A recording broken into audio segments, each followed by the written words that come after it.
કેમ છો મારા ગુજરાતી વાલા વિદ્યાર્થી મિત્રો? તમે બધા મજામાં જ હશો. તો આજે 13/9/2000 નું કરંટ અફેર વિશેની માહિતી. તો મિત્રો, તમારા ચેનલમાં પહેલી વખત આવ્યો તો જે લાલ કલરનું બટન છે સબસ્ક્રાઇબ કરી લેજો અને બાજુમાં તો બેલ છે તેના પર ક્લિક કરશો એટલે ડેઈલી અમારા આવનારા વિડીયોની માહિતી તમને એક નોટિફિકેશન બેલ દ્વારા મળતી રહેશે. તો જોઈએ આજના ટોપિક વિશેની માહિતી. શાહરૂખને લંડનમાં ગેમ ચેન્જ એવોર્ડથી સન્માનિત કરવામાં આવ્યો છે.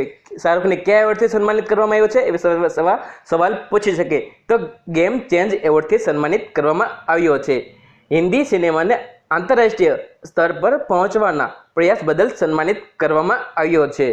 શાહરૂખ ખાન પોતાની કારકિર્દી દરમિયાન એકથી એક બહેતર ફિલ્મો આપી રહી છે. તેની સામે દિલવાલે દુલ્હનિયા કુછ હોતા હૈ એવી આંતરરાષ્ટ્રીય સારી ફિલ્મો તેમણે કરેલી છે, તેના માટે આપેલો છે. સરદાર સિંઘે આંતરરાષ્ટ્રીય હોકીમાંથી નિવૃત્તિ જાહેર કરેલી છે. સરદારે 12 વર્ષની કારકિર્દીમાં 350થી વધુ મેચ ભારત લીધો હતો.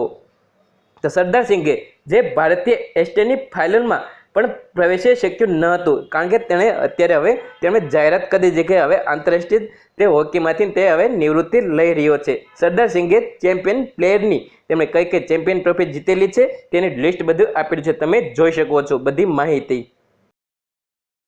વિશ્વ વિખ્યાત તરણેતરના મેળાનો ભવ્ય પ્રારંભ થઈ ગયેલો છે કે આજથી 15મી સપ્ટેમ્બર સુધી તે ચાલશે. 13થી 15 સુધી તે ચાલશે. મંત્રી ગણપત વસાવાએ કોણે કરેલો છે? તેમનું મંત્રી ગણપત વસાવાએ ત્રિનેત્રેશ્વર મહાદેવની પૂજા અર્ચના બાદ દીપ પ્રાગટ્ય કરીને મેળાનો આરંભ કર્યો છે. કોણે વિશ્વ વિખ્યાત તરણેતરના મેળાનો આરંભ કોણે કર્યો છે એવી રીતના સવાલ પૂછી શકે. તો કોણે કર્યો? મંત્રી ગણપતભાઈ વસાવા. જે બધી માહિતી આપેલી છે કે કોણે બીજા બધે માહિતી ડિટેલમાં છે, તમે જોઈ શકો છો.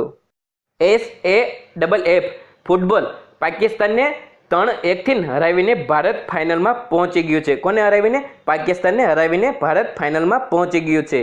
15મી સપ્ટેમ્બરે શનિવારે ભારત અને માલદીવ વચ્ચે ફાઇનલની જંગ રમવાની છે. કોણ? ભારત અને માલદીવ વચ્ચે તેમની ફાઇનલની જંગ રમવાની છે.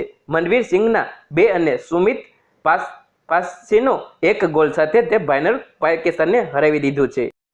ભારતીય મિતાલી રાજ સુકાની તરીકે સૌથી વધુ 118 વનડે રમવાનો રેકોર્ડ કરેલો છે.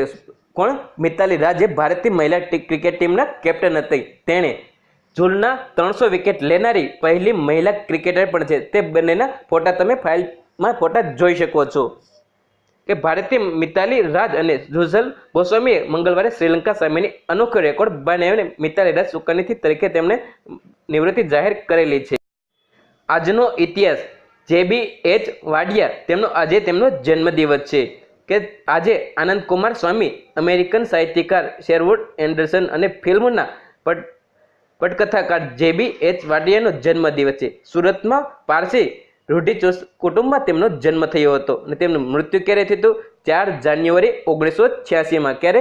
4 જાન્યુઆરી 1986માં આજે તેમનો જન્મદિવસ છે. તે બધી ડીપલીમાં માહિતી તમે જોઈ શકો છો.